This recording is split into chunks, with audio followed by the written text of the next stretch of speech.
Good morning বন্ধুরা, শুভ সকাল। আর এখন ঘড়িতে বাজে সকাল 7টা। আর আমি স্নান করে চলে এসেছি ছাদে, ঠাকুরঘরে পুজো দেবো। তার আগে তোমাদের সঙ্গে একটা জিনিস শেয়ার করে যায়। এই দেখো, আমার নতুন চাল কুমড়ো গাছে চাল কুমড়ো ধরেছে।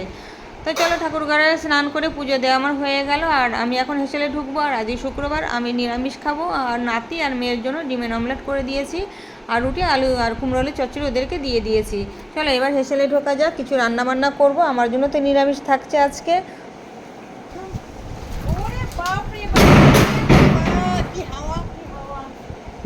অর্ধেক রান্না করে আমি চলে এসেছি এগুলো তুলতে। দেখো, এখন যদি এগুলো না তুলি সব ভিজে যাবে।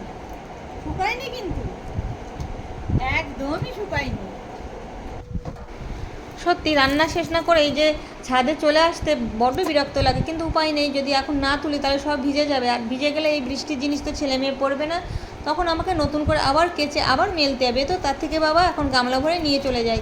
আর এগুলো তো মেলবো, প্রথমের দিকটা মেলবো এখন আমি ঠাকুরঘরের রেলিংয়ে। যে কটা জামা কাপড়গুলো ঠাকুরঘর রেলিংয়ে ধরেছে সে কটাই মেলে দিয়েছি, আর বাকি জামা কাপড়গুলো আমি সিঁড়ির রেলিংয়ে মেলে দিয়েছি। তো বন্ধুরা, রান্না বান্না পর্ব শেষ হয়েছে। আর চলো এবার বিড়ালকে খেতে দেবো। আর ভাত মেখে নিয়ে গিয়ে দেখি একটা বিড়ালও আসেনি, তাই ওদের ভাতগুলো এখন চাপা দিয়ে দিলাম। পরে যখন ম্যাও করে ডাকবে তখন এসে দিয়ে যাবো। চচ্চড়ি এটা খাওয়া হয়ে গেছে, আমার জন্য একটু পড়ে আছে এখন। আর পুঁই শাকের তরকারি, আর হচ্ছে এখানে মুসুর ডাল। তো বন্ধুরা, এটাই হচ্ছে আজকে আমাদের মেনু। খাওয়া যাক দেরি না করে।